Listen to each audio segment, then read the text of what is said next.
I can't even say that we're back in the lab today. This is the new. This isn't the lab. The lab is gone. Is retired. This is the stew. This isn't the lab. This is the stew. New stew. Who dis? So if you don't follow me on social media, and if you missed our last video, then you might not know, but we are in a brand new studio. We had been working from home. We turned a spare bedroom into a studio, and now we have an actual real life studio. Yeah. Bear with us. I know the audio might be a little funky in here. The whole room, there's an echo. I can hear it already. Yeah. But we're going to take care of all of that. We've been meeting with contractors the last few days. We got so many cool ideas of stuff that we're going to do in here. So really, really excited to bring you along. Let us know if you want to see, if you want us to take you through the process of that, or if it's not something you're interested in. Let us know if you want to see how we turn this into a sneaker video, just dope ass studio, from the furniture to the shelves to the sound booth that we're going to have to everything. So that is that. So with all of that said, the show must go on, right? Sneakers continue to release, and that's where we come in. Yeah. Bam. Just picked these up from Finish Line a couple of hours ago. Still in the bag, as you can see. Shazam. This is the Kyrie 4, size 13 Kyrie 4, 120 bucks.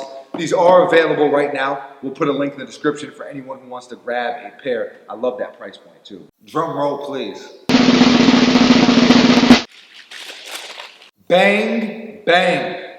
The Nike Kyrie 4, as I just mentioned, they are available. They are 120 bucks. I think I'm going to like this sneaker better than the previous Kyrie models. Personally, for me. There was a little intermission there that you didn't see, but Buckets and I both tried them on.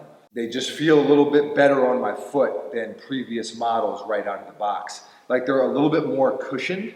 There's a little more cushion on the interior. There's a lot more cushion. That's one of the things I'll say right away is the cushioning around the ankle is A1.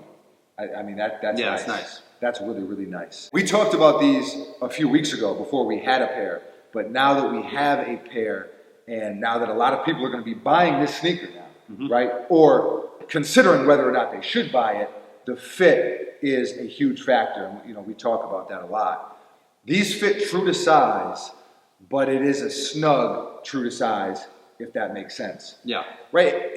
The fit is such a tricky thing because, they run big, they run small. Well, how small? How big? Yeah. They're true to size. It's really... True to size to me is anything that I wouldn't want to size up on and I wouldn't want to size down on. If I sized down on these, they'd be way too small. If I sized up, they'd be too big. That means they're true to size. Yeah. But they are still a little bit snug. Like they're a little more on the snug true to size than the big true to size.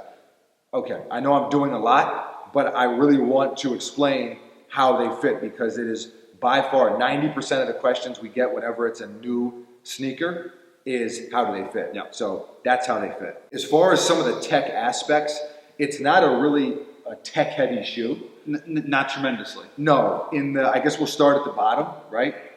My most emphasized feature in a basketball sneaker is always impact protection. I say that in every single performance video, and it hasn't changed. The Kyrie typically hasn't been great in that department, but there is a zoom unit in the heel, nothing in the forefoot. I know for a fact it's not going to have as much cushion as like some of the recent KD models, and definitely not messing with the LeBron model in that department. Yeah, for sure. Where I think it is going to be really, really good is the lockdown and the traction. Those are two things.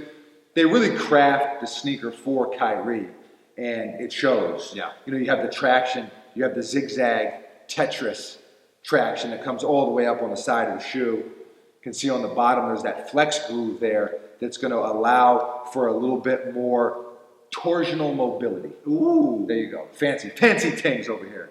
The other thing that I'll say is when I tried it on, I can tell, like the Kyrie 2 was the first one that really did it, but it's not really like flat Like when you're It's rounded, yeah. It's a little bit more rounded. I read something that they wanted to make it almost like a motorcycle tire. That's kind of how it is. Yeah, and that's why the traction kind of comes up like that or whatever. Yeah, no, it definitely, Buckets is 100% right. It's not a flat outsole. It's kind of rounded a little bit to really you almost feel like you could run up the side of the wall in one of these. A little Spider-Man tactic, Well, I feel like I can just run like this. Yeah, that's what I mean. Sonic the Hedgehog. If Sonic the Hedgehog had a sneaker, it would be this, but in blue, of course. So that's the impact protection, the traction, the lockdown we'll see, but Flywire. Flywire, it's going to be good. That's what Nike uses. Every single one of the Kyries has had good lockdown. Yeah. It's something that they definitely emphasize. And then material-wise, it's essentially engineered mesh. With a little bit of suede. Yeah, synthetic. They bulked it up a little bit with the materials there. And maybe on different upcoming colorways, maybe they'll go with some different materials. We'll see. But that's this pair. Relatively lightweight, but I'd say they feel a little bit sturdier and maybe a little bit, they're not bulky. It's still a sleek shoe, but a tad bulkier than the previous Kyrie models. It's a little bit of a more hardy sneaker. And that's pretty much it. The comfort on them is really good. One thing I wanted to mention that I may have forgot with the fit is they do run narrow. And see, me and you don't have wide feet. Yeah. So a lot of times we don't think of this, but then we get a lot of questions after the fact from those of you who do have wide feet. So they do run a little bit narrow, especially through the middle of the sneaker. Yeah, through the forefoot. Yeah, they definitely do. So if you have those, gargantuan Shrek ogre feet, pass on these. Other than that, I'm excited about giving them a few spins for sure. Of course, we'll keep you posted as we play in them more and more and more. We'll definitely let you know how they're holding up and how they're doing. But did want to discuss some of the tech and the feel of them now that we have them in hand, because people really ask us, these performance sneakers, people really, it's different than just something where you can just look at a picture and see it. Yeah. It's not, people are doing it for more than just the look of it. It has a lot to do with the tech and the comfort and everything that kind of goes along with that. How are they going to feel and play on court? So these are our first performance impressions, having them in hand and trying them on and getting a little bit better of a feel for them. So that's all I have to say about them. Do you have anything to add? No, I'm excited. Like I've always said, like we've mentioned a million times now, a new performance sneaker is exciting. So I'm excited to try them and see what they got. You know what I mean? Yeah, no, definitely, me too. Leave a comment. Let us know how you feel about this sneaker. Let us know how you feel about the Kyrie line in general. For those of you who play basketball, which I'm sure a lot of you do if you're watching this video, if you don't play in the Kyrie, what sneaker do you play in? What's your go-to basketball sneaker right now? For me, the Kyrie is definitely kind of like a middle-of-the-pack performance sneaker, but at $120, you're looking at a really good price point. And depending on what kind of player you are, this could be a really good option. So those are just our thoughts.